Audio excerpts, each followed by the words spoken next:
I'm going to go to Nicole Newman now. She's actually in downtown Salt Lake City. We understand there's some damage to the Salt Lake Temple there. Nicole, can you hear us?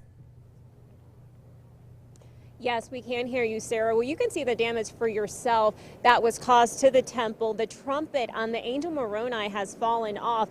It actually appears that the trumpet itself has fallen to the ledge right underneath it. I'm not sure if you guys can see that there. People have been stopping by all morning to take pictures of it and just to witness it itself. A church spokesperson saying some smaller stones have also fallen off the temple. Now, there is some construction that's going on here. The church says no workers were hurt, and they have been sent home for the day, and a full assessment is underway to determine any needs going forward.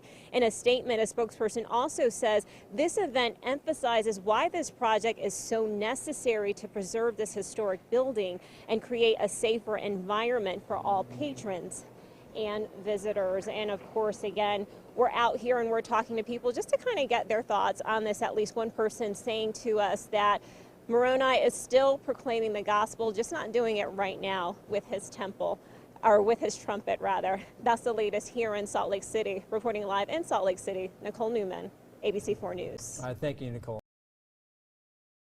That the temple was actually damaged in this earthquake this morning. Yeah, you're seeing the trumpet there from the Angel Moroni on top of the Salt Lake Temple is damaged. We've had our ABC4's Nicole Newman there live. Who are you talking with this morning, Nicole? Well, I'm actually talking to somebody who is visiting Salt Lake from Italy. Can you introduce yourself to everyone? Hi, I'm Dan Stuckey.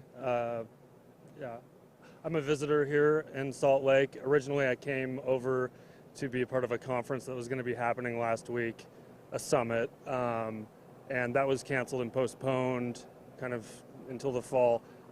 Anyways, I ended up in Moab for about a week, and on coming back this morning early, I started listening to the local radio and heard that there was an earthquake, so I returned my car. I also heard that the trumpet had fallen out of the hand of Angel Moroni, so I came over here to look at it kind of while I waited to figure out what I was doing next. What are your thoughts on the trumpet falling off? It's, looking up at it, it's a little comical, but it is kind of, I would say, symbolic maybe of kind of the bleakness of our times right now, as things have kind of rapidly moved into gear with shutting down restaurants and all kinds of other things. I wasn't able to be let into a hotel just to use their bathroom earlier. They said it was guests only right now. It's just kind of, everything feels a little bit in limbo at the moment. And talking about things being in limbo, so obviously you came here from southern Italy. We know that you've been spending some time in Moab. Today, understanding that you're not able to get on your flight, what's your next step? Well, I was, I might be looking for a hotel downtown tonight, depending on if they do reopen the airport later.